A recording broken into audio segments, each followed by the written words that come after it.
모든 것이 무너졌다. 바로 너 때문에. 에라이 정신 같은 놈아.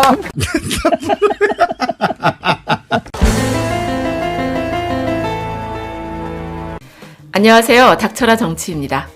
문재인 정부의 강력한 지소미아 종료 결정 때문에 일본이 바짝 쫄아들게 되면서 수출 규제 문제를 해결한다며 꼬리를 내렸죠. 초기엔 그런 적 없다고 한국이 미국의 압력에 항복해 지소미아 종료를 연기했던 거라고 거짓말하면서 심지어 우리나라 언론도 나서서 엄청 일본 편 들면서 떠들어댔지만 결국엔 청와대 정우용 실장이 그렇게만 해봐라 하면서 아주 강력한 협박을 날리니 일본도 스스로 인정하게 됐었죠. 그렇게 해서 한일 수출관리 정책 대화가 무려 3년 만에 다시 재개가 됐는데요. 어쨌든 이렇게 구체적인 실무회담을 앞두고 있는 지금 이 상황에 문재인 대통령과 아베 신조 일본 총리가 앞으로 24일에 중국 청두에서 열리는 한중일 정상회의 때 과연 한일 단독 정상회담을 가질 수 있을지 관심이 집중되고 있잖아요. 우리 깨어있는 국민들 마음엔, 그리고 불매운동에 열심히 참여하는 우리 국민들 마음엔 문재인 대통령이 아베를 만나서 뒤통수라도 한 대 후려쳤으면 좋겠다는 생각도 들지만 에라이 호러 새끼야. 어쨌든 지난주 13일에요. 일본의 아베 총리가 국내의 한 강연장에서요. 크리스마스 이브엔 청두에서 열리는 한중일 순회회담에 참석하게 되는데 그때 시진핑 중국 국가주석과 리커창 총리와 회담할 거라고 하면서 그리고 문재인 대통령과 만나서 정상회담도 한다고 말했다는 겁니다. 그러니까 보통 이 정상회담이란 건 실무회의를 거쳐서 의제나 일정을 모두 합의한 상태에 양 당사국들이 거의 동시에 발표를 하는 게 일반적이잖아? 그런데 대변인을 통한 공식 발표도 아니고 아베 혼자서 문재인 대통령을 만나서 정상회담을 한다고 본인 혼자 밝히는 경우가 있었나요? 그러니까 청와대에서는 정상회담과 관련한 최종 일정이 확정되면 발표하겠다는 입장을 밝히며 결국엔 아직요 한일 정상회담에 대해서 구체적으로 발표할 만큼 양국 간의 협의가 이루어진 게 아니라는 걸 알 수 있는 것 아니겠습니까?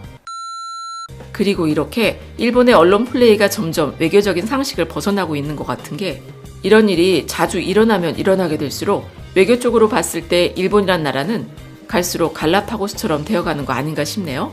그런데 아베가 그렇게 외교적 형식을 깨면서 미리 한일 정상회담을 언급한 데에는 지금 일본 안에서 벌어지고 있는 벚꽃 스캔들 같은 사건 때문에 점점 좁아지고 있는 아베의 입지가 드러나는 게 아니냐는 관측도 많은 게 그도 그럴 게 허구한 날 지지율 떨어지면 한국을 때리며 국내에서 인기몰이를 하는 수법을 써서는 이번에도 재임하게 된 거고 그리고 또 그 여세를 몰아서 전쟁 좀 해보고 싶다고 평화헌법을 개정하려고 그러는 거잖아?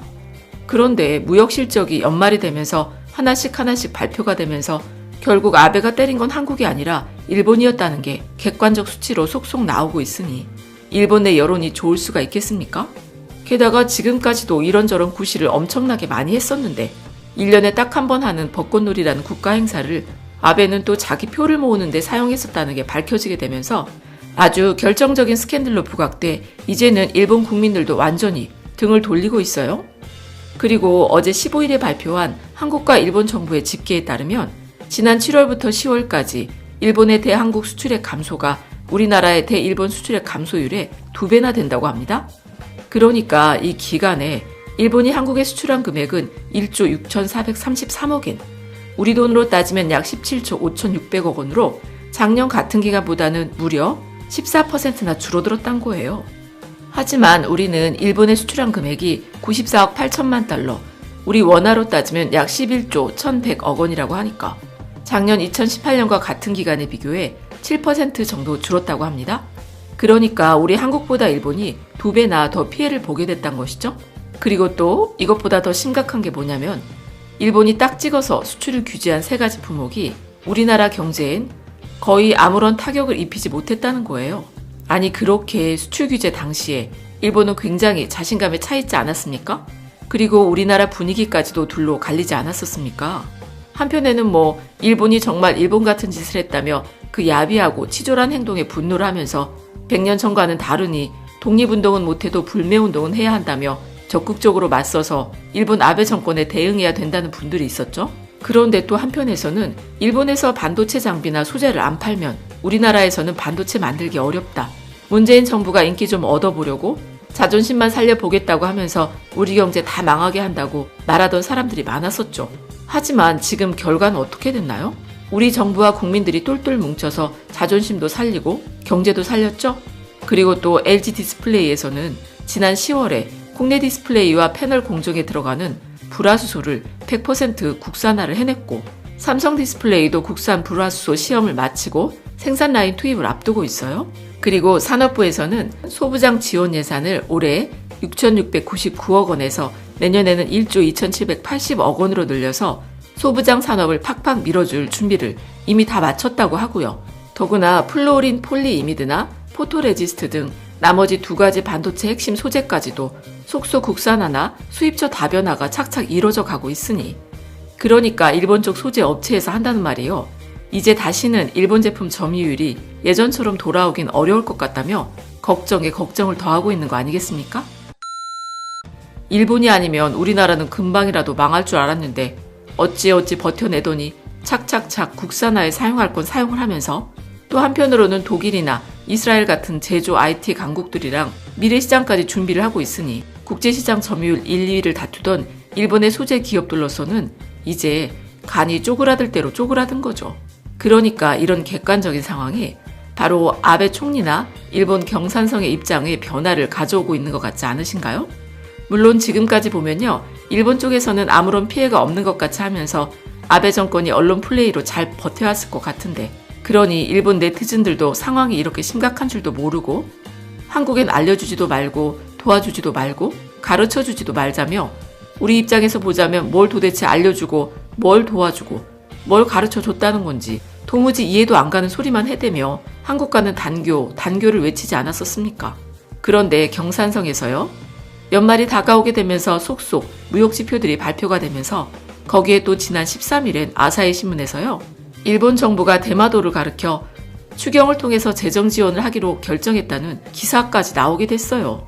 그러니까 이거는 아베 일본 정부가 수출 규제를 시작한 지난 7월부터 11월까지요, 대마도 관광객 수가 작년 대비 90%나 감소해버리니 그 여파로 1월부터 11월까지 관광객도 25만 명에 그치게 되면서 대마도 지방 정부가 버텨내기 힘들어 일본 정부의 지원을 요청했다는 겁니다.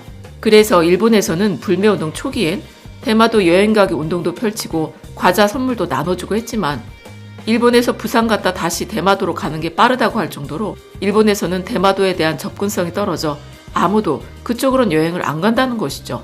그러니까 이제는 뭐 어쩔 수 없는지 일본 정부에서 추경을 통해서 관광청에서는 2억 5천만 엔, 우리 돈으로 26억 7천만 원을 지원해주고요.